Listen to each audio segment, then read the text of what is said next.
Good afternoon. On behalf of the Clinton County Fire Awareness Council, I'd like to welcome everybody out here today to our mock disaster car crash. The members of Northeast Volunteer Ambulance Service, Northeast Fire Territory, and many other departments that we've put in quite a few hours to put this program together for you today.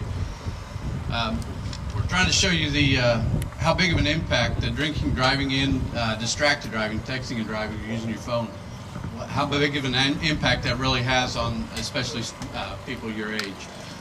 Over the next hour or so, Deputy Rick Abbott, he's going to narrate for us, and he's going to tell you some of the different statistics on teens and drinking, driving, and texting and driving. But two that I really want to point out and I want to stress is that every minute of every hour of every day, that's every minute, there's a motor vehicle accident involving a drunk driver. And every 15 minutes, somebody dies in a drunk driving accident. So that every minute of every hour, there is a drunk driving accident. And we're here today to try to prevent at least one of those. So hopefully everybody walk away with something today. The scene that you're going to watch today, it's not real, nobody's really hurt, but it can be emotional, especially if you've been impacted by something such as this. If you feel you can't watch it or you need to talk to somebody, please get with one of the first responders out here, get with your teachers, your school staff. They'll make sure we get you to the resources, a counselor, somebody that you need to talk to. Later, after we're done here today, we're going to invite everybody down. You can talk to some of the participants. You can talk to the first responders. We got Mothers Against Drunk Driving. They're going to have some information, support options that we can go over with everybody. But I think that's it. So without nothing further, I'm going to turn things over to Deputy Rick Abbott. He's going to be narrating things for us today. All right, is everybody ready to be out of class for a little bit? Yeah. It's all fun to be out of class. However, we're here for a different reason. Prom's this weekend, right? Yes. But not only are we talking about prom, we're talking about any day, every day, 365 days a year is what we're talking about. Distracted driving is an activity that could divert a person's attention away from the primary task of driving. There are three main types of distractions. Visual, taking your eyes off the road. Manual, taking your hands off the wheel. And cognitive, taking your mind off of driving. Which is really easy to do if you think about it. It's easy to drive and start daydreaming, thinking about what we're going to do tonight, what's my boyfriend doing, what's my girlfriend doing. That's easy to do. We do it every day. But a lot of accidents happen because of that. All distractions endanger the driver, passengers, and bystanders. There's innocent people that are getting injured, seriously injured, and killed because of impaired driving and distracted driving. And we'll talk about one of those here very shortly. Examples: texting, using a cell phone, eating or drinking, talking to passengers, grooming your hair, reading, including your maps, GPS, reaching up to put something in your GPS. GPS now is on cell phones, so we all do that. Watching a video, or just simply adjusting the radio that we all do on a daily basis. Pretty simple. But because text messaging requires visual, manual, and cognitive attention from the driver, it's by far the most alarming distraction. And it still goes on.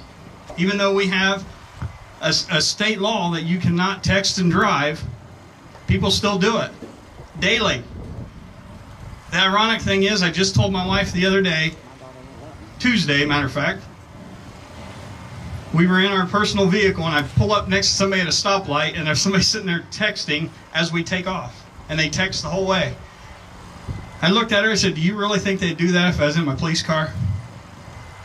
Because they do. It happens. I've seen it.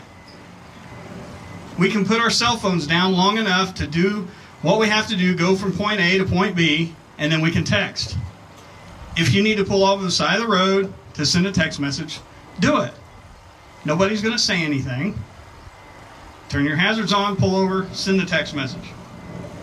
So some of the stats I have: in 2013, 3,154 people were killed in motor vehicle crashes involving distracted drivers. It's quite a few. Approximately 424,000 people were injured, which was an increase from 2012. As of December 2013, 153.3 billion text messages were sent in the U.S. That's a lot. I understand talking on the cell phone has kind of went by the wayside, and we've all turned to text messaging. But that's a lot. 153.3 billion. At any given daylight moment, approximately 660,000 drivers are using their cell phone or manipulating electronic devices. Again, it's a lot. Engaging in visual manual subtasks such as reaching for a phone, dialing, or texting increases the risk of being involved in a crash by 3 times. By 3 times. Doesn't sound like much, but it's a lot. Listen to this one. This one here will really make you think of something. 5 seconds is the average time your eyes are off the road while texting. 5 seconds. That's not long. That was 5 seconds.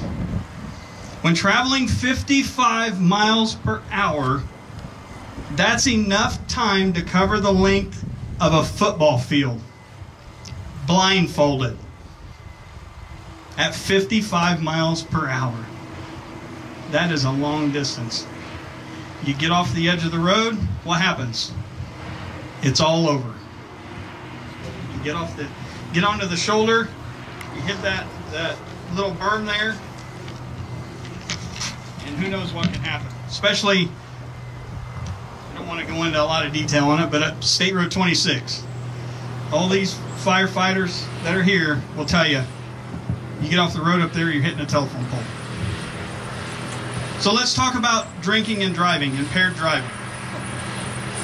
Each day people drive drunk at almost 300,000 times, but fewer than 4,000 are arrested.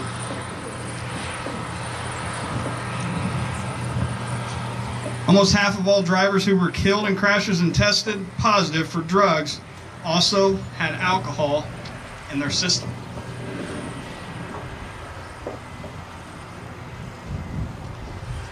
About 1/3 of all drivers arrested or convicted of drunk driving are repeat offenders.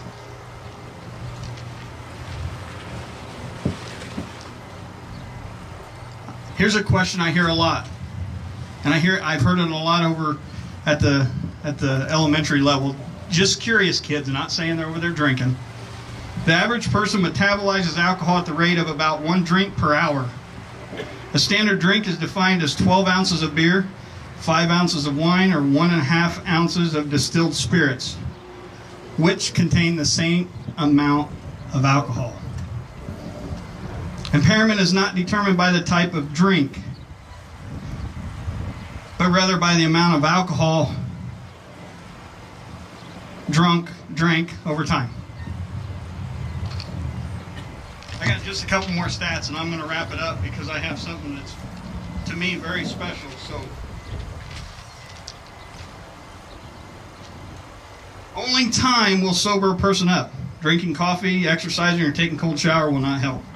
High school students who use alcohol or other substances are 5 times more likely to drop out of school.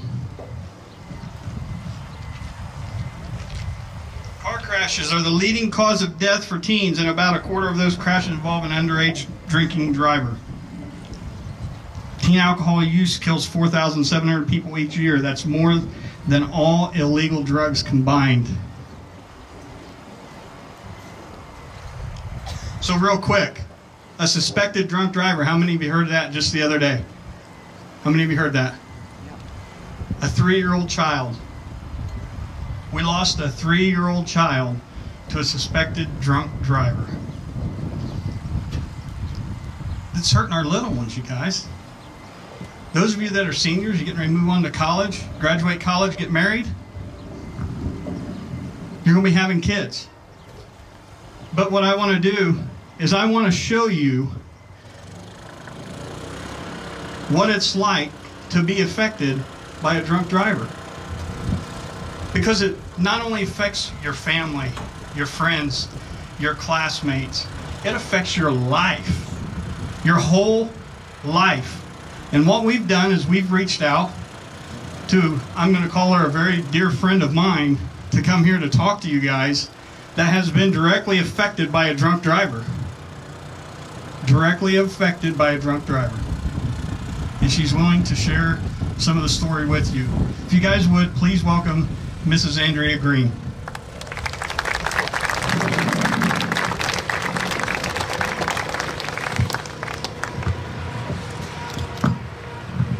February 15th, 2011, my family celebrated my son's 21st birthday.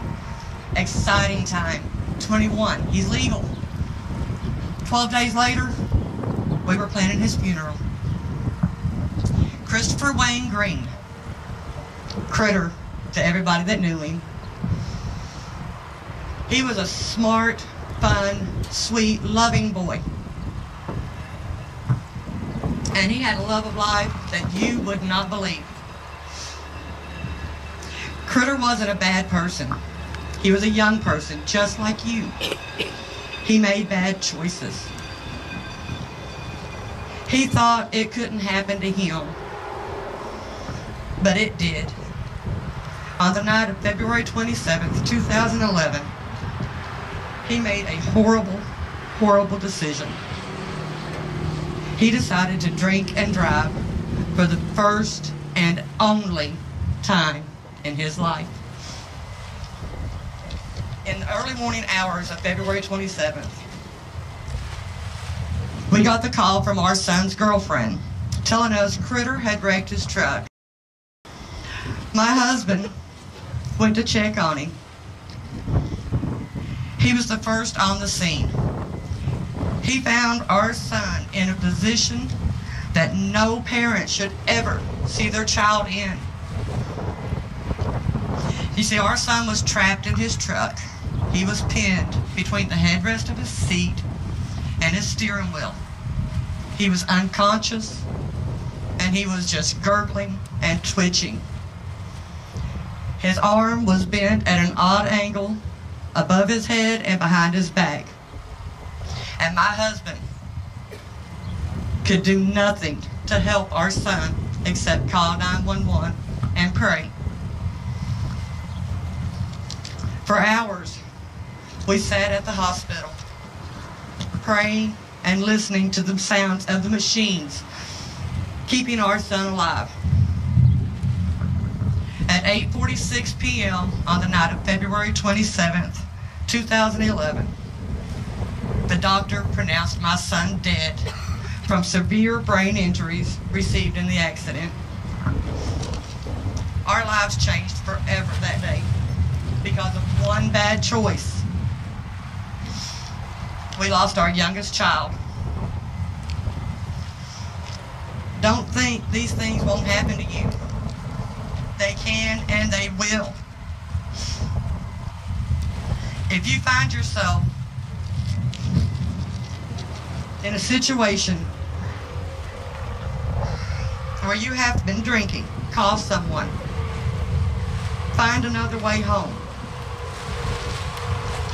Even if you know you're going to get in trouble or your parents are going to be so mad at you, at least you will be alive for them to be mad at. And they will forgive you in time. And any trouble you get into will eventually end. Death is permanent. And the nightmare that has become my family's lives will never end. You see, every parent's greatest fear is that something will happen to their child. It is our job to protect our children and keep them safe. And when they are hurt in any way, we feel we failed them. No parent ever wants to see their child in pain. And when your child dies, your life is changed forever. There is no greater pain than to look down into that casket and see the face of the child you brought into this world. You raised and you loved him with everything in you, your entire heart and soul. A part of you dies with them. I pray every night when I go to bed that when I wake up, the last 4 years of my life didn't happen. That it was just a nightmare. And that critter will still be with us. But this is a nightmare my family will never wake up from. I hope your parents, your family, your friends never have to enter the nightmare that I live with, that my husband lives with every day of our lives. The choices you make always has consequences, and it's up to you what they will be. Make good choices for your lives, not just during prom, but every night, every day. Learn from others' mistakes. Learn from Critter's mistake. I wasn't able to keep Critter safe or protect him from the consequences of that one bad decision. And now me, his father, the rest of his family and his friends have to live without him. You have the power to keep your family and friends from living with the pain that we live with, and I pray you will use it. I'm going to ask Mr. Abbott or Mr. Rustin to let me know after the prom if there were any accidents, injuries, or deaths related to the prom and alcohol. And if there's not, then I will know Critter's voice was heard. I was able to protect you in the way I couldn't protect him.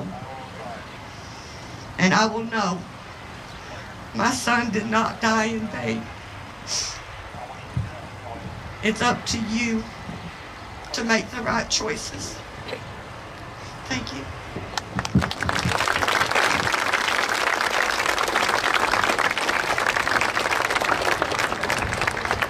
Turn the song up, I like it. Yeah, turn it up. No way, song's lame. Hand me another beer. Easy, Dan. Have you had enough? Besides, you are driving. I'll be the judge of that. I drank more than this last weekend. I still made it home. Yeah, no. I just don't want to get us pulled over and be late for the after party. It was supposed to be a good. It'll be just fine. Give me that beer. Here you go. Don't forget, we have to meet Logan and Bree at the gas station so they can follow us to the party. Oh yeah, better hurry up. Dude, look out!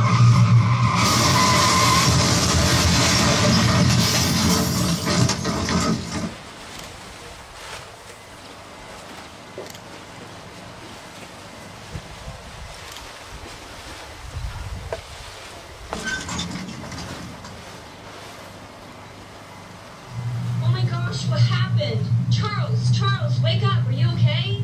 Andrea, oh my gosh, Andrea. My legs, they hurt bad. Are they stuck? I can't get them out. Maddie, help me. Where's my phone? I can't find my phone. Here it is.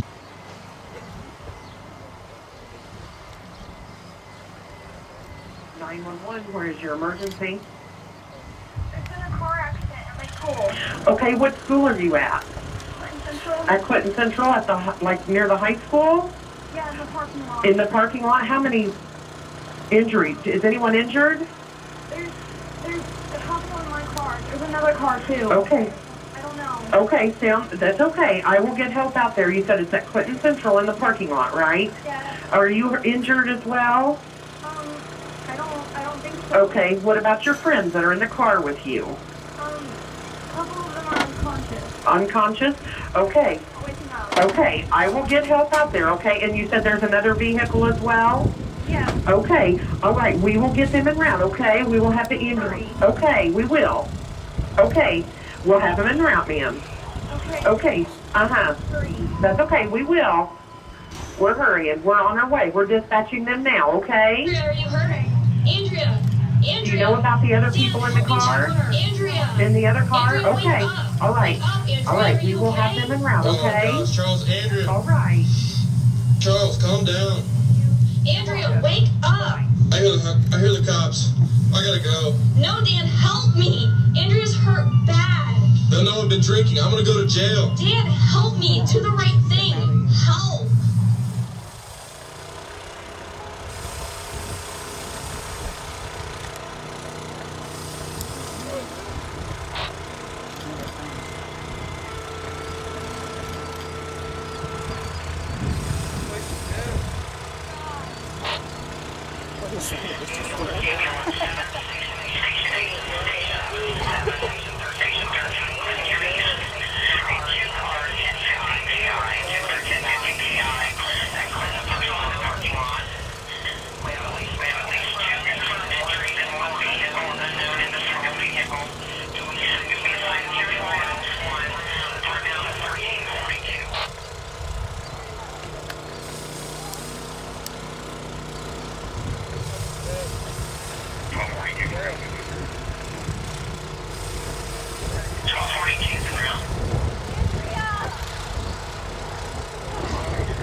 While we're waiting for everybody to arrive, I want you to notice something, how long it takes. Rescue 84's route.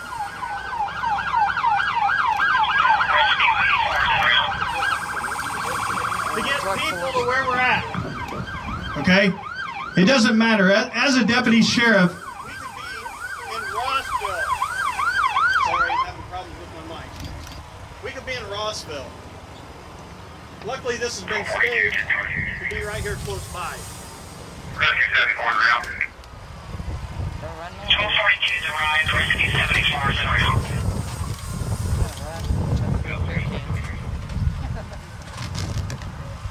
12-3's arrived. 702's arriving on the scene. Is now motion command. 702's arrived on the scene. Establishing command.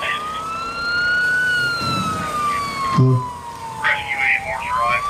All right, so once law enforcement arrives, they're going to start assessing the situation. They're going to start telling emergency personnel through this they have, what types of injuries they have. They're going to start checking for other things. Anything that they can do to render aid, that is what they're going to do. So the rescue truck has arrived. Vehicles. 12-3, go ahead with your 1028.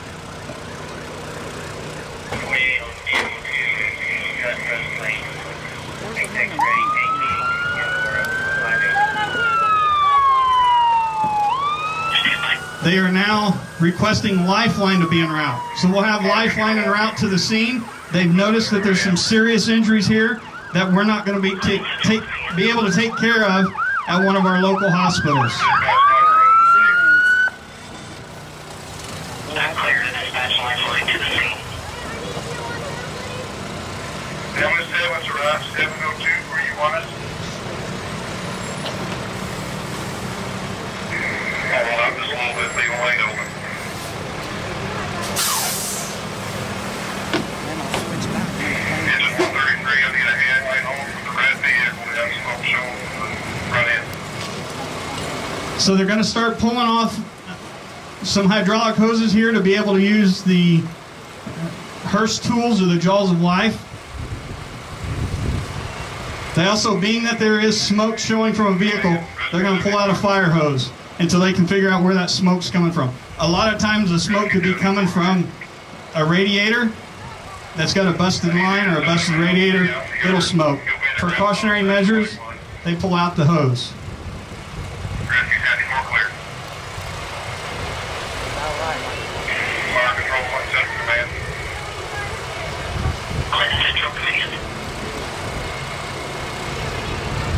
When you get a hold of Lifeline, advise them that Rescue 74 will be their landing zone contact person. So once you've made contact with Lifeline, there will be one person at the scene that is their contact for them to talk to. If you notice off to my right, your left, the officers on scene have noticed something from the driver. The driver is showing something, whether they've smelled something or saw things that look a little odd. What they're doing is they are now investigating an intoxicated driver. Meanwhile, the fire department and EMS personnel, they are getting things ready. They've got to cut people out of this black car. They can't get the doors open. You're going to see the jaws of life used right here in front of you.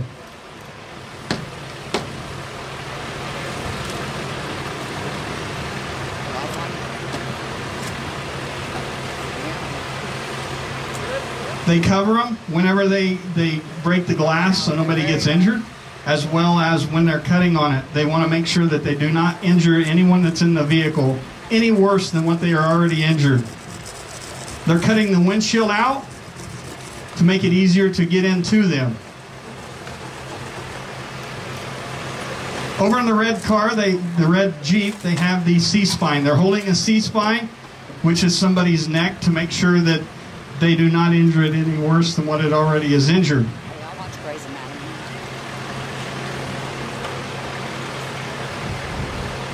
Across the scene, they are setting up an LZ, a landing zone for Lifeline. Lifeline requires there to be a landing zone set up. The incident commander, which is Rescue 74 with the white hat, he has determined that this is a safe place to land. He's made sure there's no power lines in the way for Lifeline to get safely on the ground and safely back into the air.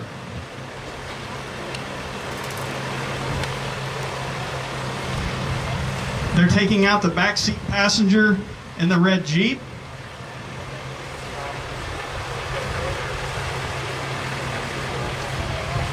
The backseat passenger in the red Jeep, from my understanding, is the one that will be going to Lifeline. He has serious injuries to his legs.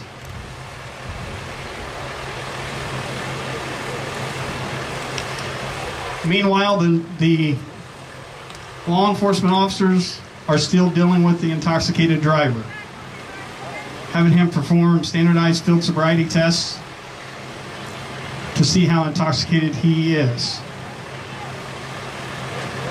Now they're going to use the Hearst tools, the jaws of life, to start cutting the side of this car to be able to get into the passengers of the red car.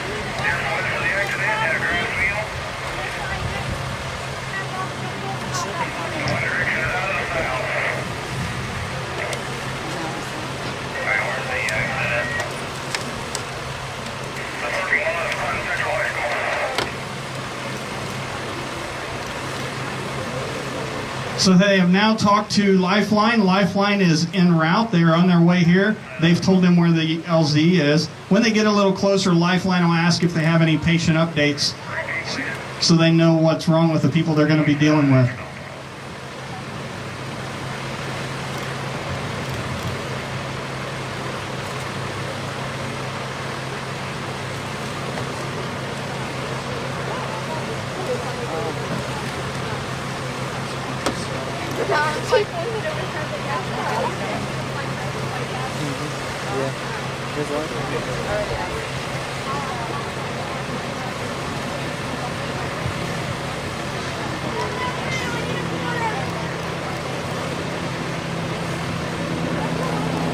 So they've got the roof of the car cut off.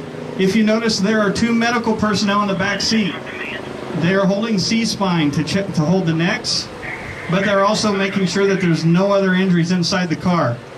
Lifeline is now inbound. Our incident commander has now requested the coroner to be en route to the scene. Those of you down here, I don't know if you can see, but we do have one that is known to us as 10-0, one that is deceased on the hood of the red vehicle. So they have contacted the coroner to take care of that.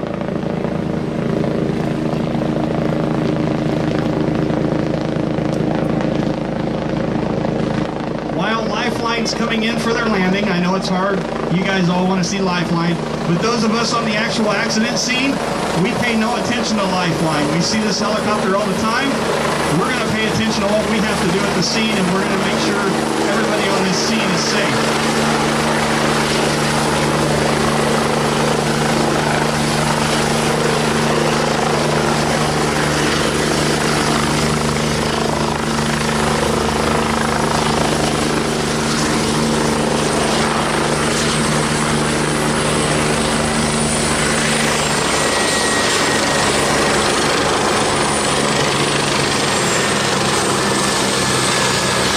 The grass bath, that is compliments of Lifeline, by the way. All right, so they continue to work on everybody. They've got our patient here in front that's going to be going to with Lifeline. They got him just about ready. Coming out of Lifeline, you'll have a nurse, paramedic, doctor. Sometimes there's a doctor there. They will come out. They will assess what they need for this patient. They've already been told what's wrong with the patient. They will load the patient up on their cot, which they are bringing from the helicopter now. They will load the patient on their cot, take them back to the helicopter, load them up, and they'll be gone. Lifeline will be out of here. While we're still watching all this unfold, I didn't get a chance to tell you earlier, Mrs. Green, I believe, is going to stick around after. If you would like to talk to her or anything like that, we personally want to thank her so much for coming and talking, because that's something that is hard to do. That is hard to do. So the driver out of our black car, they have him out on a backboard. On the passenger side, they are continuing to cut the front side passenger out of the vehicle.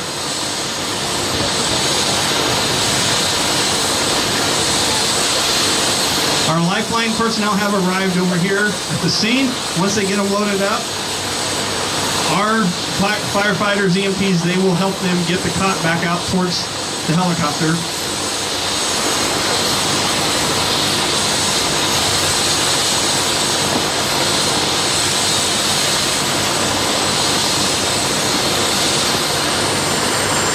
She's checking him over, checking to see what all information she needs while he's here prior to getting back on the bird. So they've already got everything ready. They can make it back to the bird. As soon as they load him, they'll be back in the air. Just a matter of minutes. It's very quick.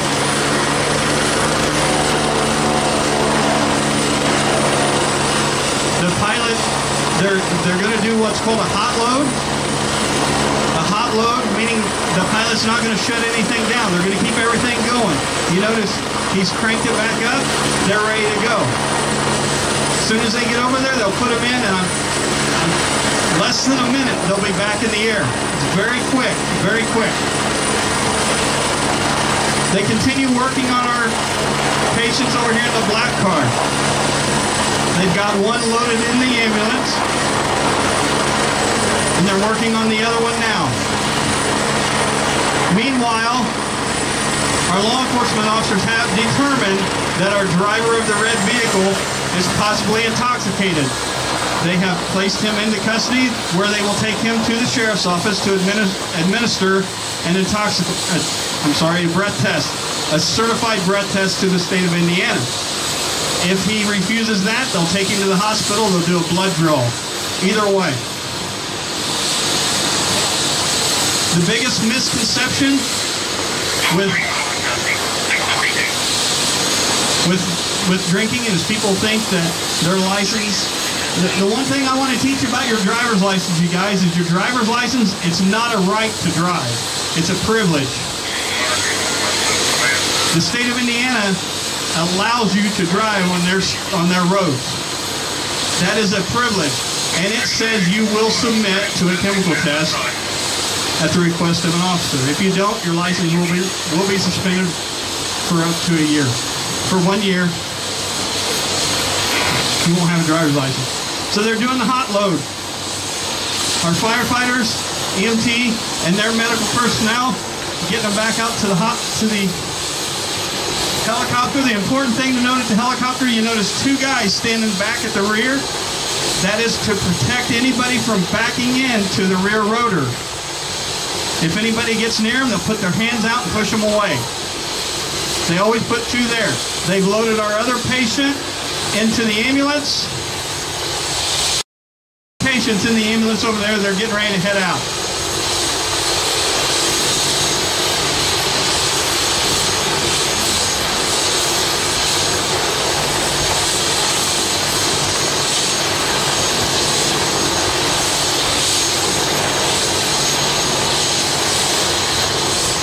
The coroner is now arriving. Once the coroner arrives, they'll take this person, put them in a body bag, and get ready to move them out. They will be removed from the scene. Once all occupants of the vehicles are out, law enforcement will continue their investigation. Lifeline is getting ready to take off.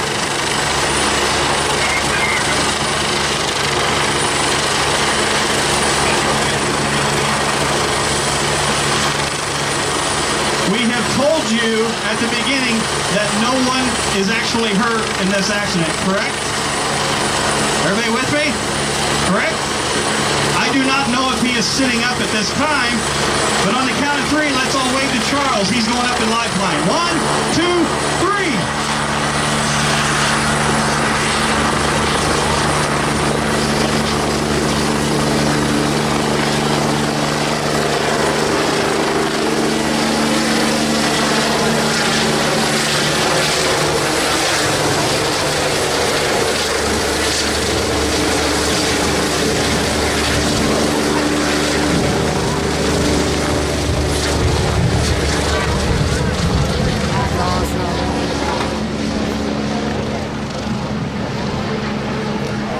I want to tell each and every one of you guys something. This is one of your classmates. All because someone made a mistake, a bad choice. And I believe Mrs. Green said it. You are the ones that can make that choice. And all we're asking is to stop and think before you make the decisions that you make.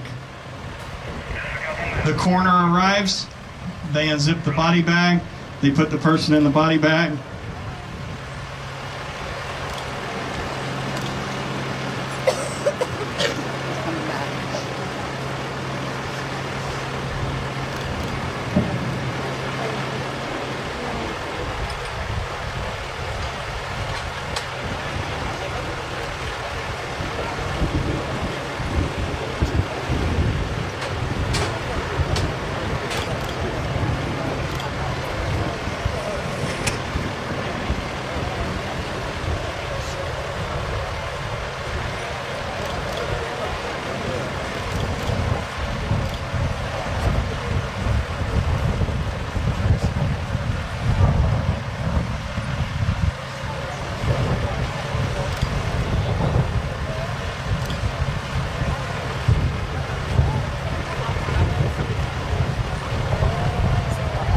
Ladies and gentlemen, prom is a great time. We've all been there. All of us up here have been there. But it's not a time to go out and make bad decisions.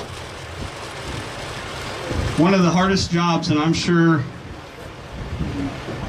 the law enforcement officers that are here will tell you that one of the hardest parts of our job is going to your house, knocking on the door to tell your parents you were involved in a serious motor vehicle accident or you've died.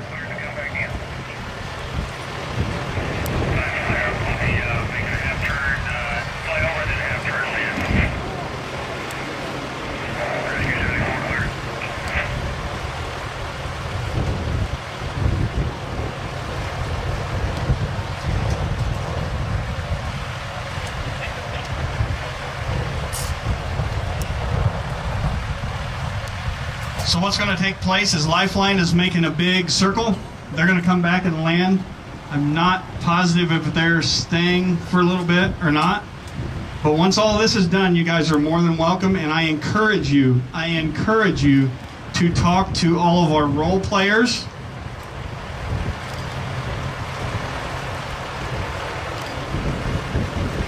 They're loading this body up into a hearse.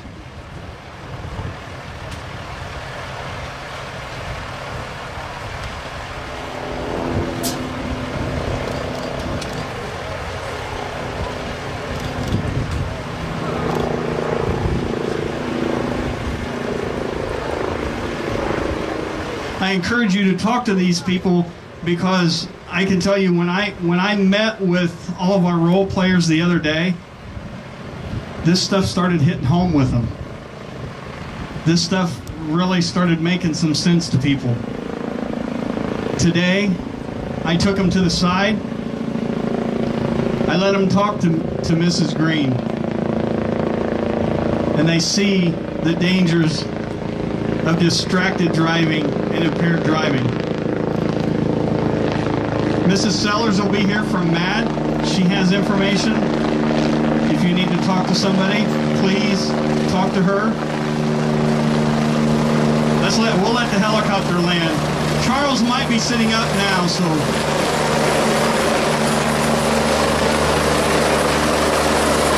All right, let's wave at him. Wave at him.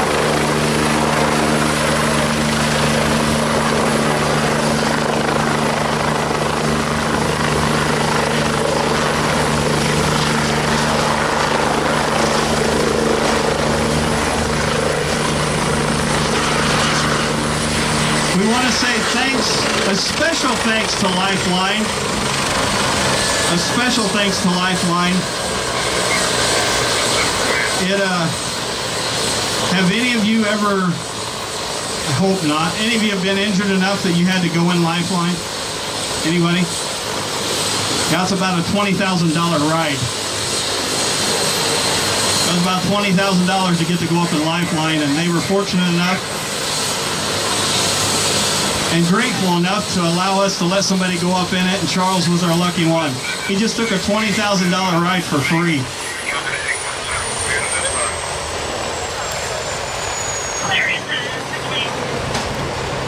So we'll let him get the bird shut down. I want to take time to thank the Clinton Central School Corporation for allowing us to come out here and put this on. This means a lot to us, to each one of us out here working and doing this. It means a lot to us. We want to thank Northeast Volunteer Ambulance Service, Michigan Township Volunteer Fire Department, Forest Volunteer Fire Department, Johnson Township Fire Department. If you notice I said volunteer. They're not getting paid to be here. They're here for free. That's how much it means to them to do all of this for you. Kirkland Police Department is Deputy Marshal Matt Myers. We want to thank him for coming. From the Sheriff's Office, Lieutenant Ron Blackwell. They are out here to assist as well. This means a lot to everybody. Please take time to talk to these people. Thank you, Mrs. Andrea Green. Like I said, I consider her a very good friend of mine. She's a savior, strong woman. Mr. Green, thank you for coming. We appreciate it. Mrs. Sellers, thank you for coming. Take time to talk to your role players and your medical personnel here.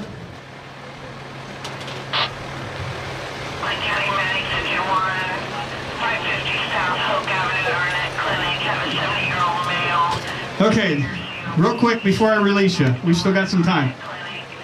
Can we get all of our role players? Where's all of our role players? One's in jail.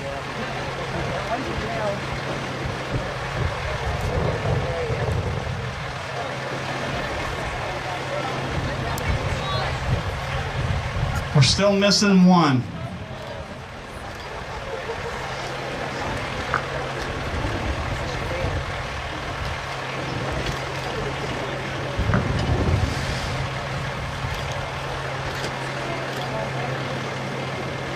Let's give a big round of applause for your role players.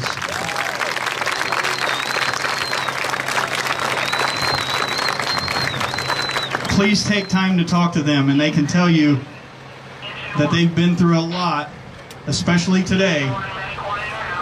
And I personally feel, on behalf of all these volunteers, thank you. You guys did great. You guys, thanks again. Have fun this weekend at prom. Be safe, drive safe, and have a great time. Thanks again.